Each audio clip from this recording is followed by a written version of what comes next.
Okay, kasama po natin ngayon si Ronnie Swan or mas kilala na si Boy Tapang. No? Sumasagot siya sa mga isyo ng kanyang pagka-custody dito sa Alcoy. Sir, Boy Tapang, sir, pwede ano, sir? Masaya-saya mo, sir, kung anong nangyari daw, sir, kung napunta ka dito sa Alcoy Police Station. Yes, sir. Okay, magsalita na lang ako sir about sa side ko. Ang dami kong narinig na balita, sir. Sabi ng mga dumadalo sa akin. Di man lang inantay na makipakinggan yung side ko, kung ano yung totoong buong story. So, basta lang sabi ng kung ano-ano, pero naintindihan ko kasi Pinoy tayo eh. Kahit nagawa ka ng tama, may masabi pa rin. Kahit kung gagawa ka ng mali, malamang may masabi silang na mali. So, hindi mo expect na tama yung sabihin nila na nagawa ka ng mali. Saka, ano sir, kung makapagsabi sila na napakasama kong tao, ano bang akala nyo sa problema ko ngayon? Nakapatay ako, nang-rape ako, nagnakaw ako, adik ako. Yung problema lang po namin, napakaliit lang po talaga. Problemang mag-partner lang talaga. Nag-away kami. Kayo, di ba kayo nag-away ng partner nyo? Kung di kayo nag-away, congrats. Kasi nasa perfect na relationship kayo. Kung nag-away kayo, natural lang yan. Kung nag-away kayo, nagbuhatan kayo ng kamay, yun ay hindi tama. Pero yung sinabi nila sir na binugbog ko yung partner ko, abay yan sir, hindi totoo yan. Yung partner ko sir, kasama ko yan dito, nakulong ako, binabantayan niya ako sir. Kaya tignan, iharap ko dito yung partner ko sa inyo. Walang kayong makitang sugat sa mukha niya, pasa sa mukha niya, bali-bali buto. Wala kayong makita. Napaka-ganda ng kutis ng misis ko dito pag nandito siya, sir. Walang bugbog na nangyari, sir. Sa katunayan nga, sa sobrang away namin, dumating sa punto na nasira lahat ng gamit namin sa bahay. Siguro yung mga gamit na nasira doon, nagkakalaga ng mga 30,000, sila nasira talaga, mga TV namin. Binasag talaga lahat, sobrang galit niya. Tapos pumasok siya sa kwarto ko habang ako, titignan ko siya sa pagsira niya mga gamit, tumakbo sa kwarto, titignan ko siya, parang nangasar ba, sige, basagin mo lahat ng gamit dyan.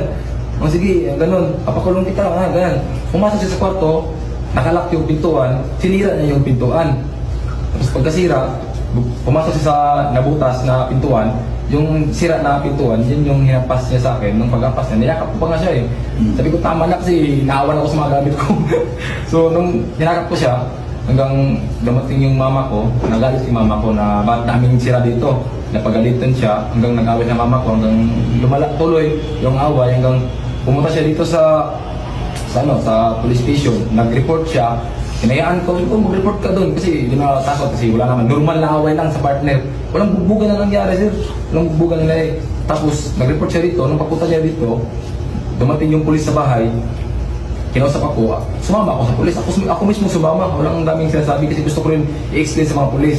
Pagdating namin dito sa police station, nag-usap kami ng partner ko. Walang isang oras, nag-okay kami sana. Sabi ng partner ko, tara, uwi na tayo. Antok na ako.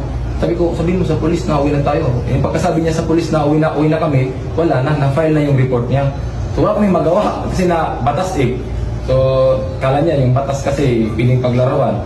Eh, napasok ako sa kulungan, nagbantay siya sa akin, 24 hours. Sabi ko, ngayon, tignan mo yung report mo. Anong nangyari? Nakulong ako, nagbabantay ka sa akin, namamakawa ka.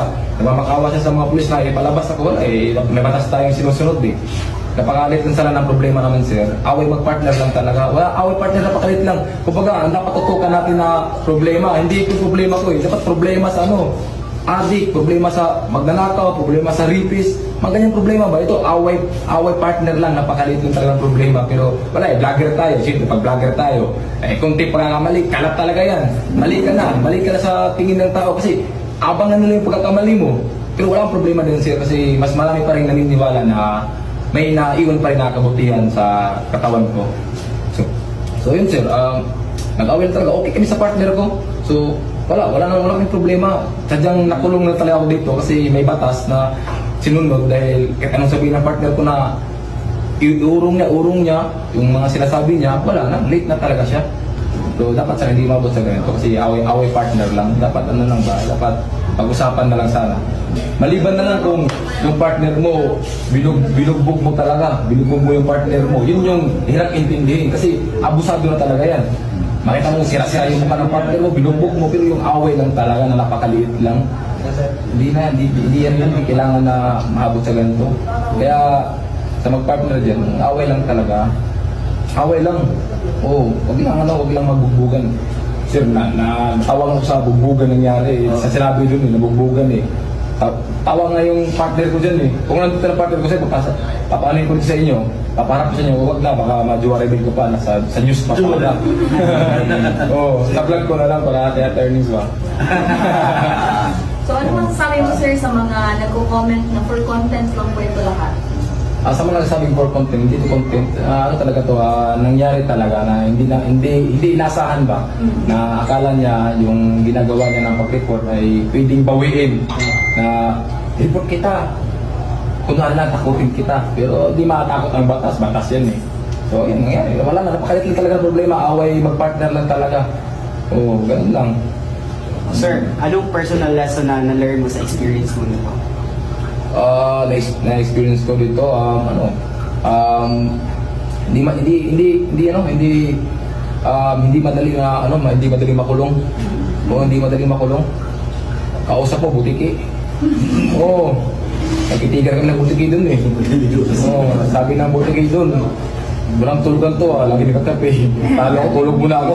So mahirap talaga sir na makulong. So dapat iwasan na lang talaga na hindi ka makulong para walang problema. Masarap mamuhay ng nakatambay sa kubo ka na. Kaysa nakatambay ka sa sa kulungan kahit maligo ka doon ko naranasan, maligo nakatayo, ganun lang tayo, tapos CCR ka, ganun lang, kunti lang kimbot mo, CCR, ang hirap, natututplas ka, nakatingin ka sa kisame, kasi pag tingin mo sa yung sabal, baka masuka ka pa. Di ba? So, yan yung mga experience ko na hindi magandang balikan. Okay. Pero experience lang yun, magandang experience din yun. Magandang experience din yun. Salamat sir. Thank you, sir. Bugyan mo na lang sa sir. Ay! Bugyan na lang dito, sir. 20 seconds lang.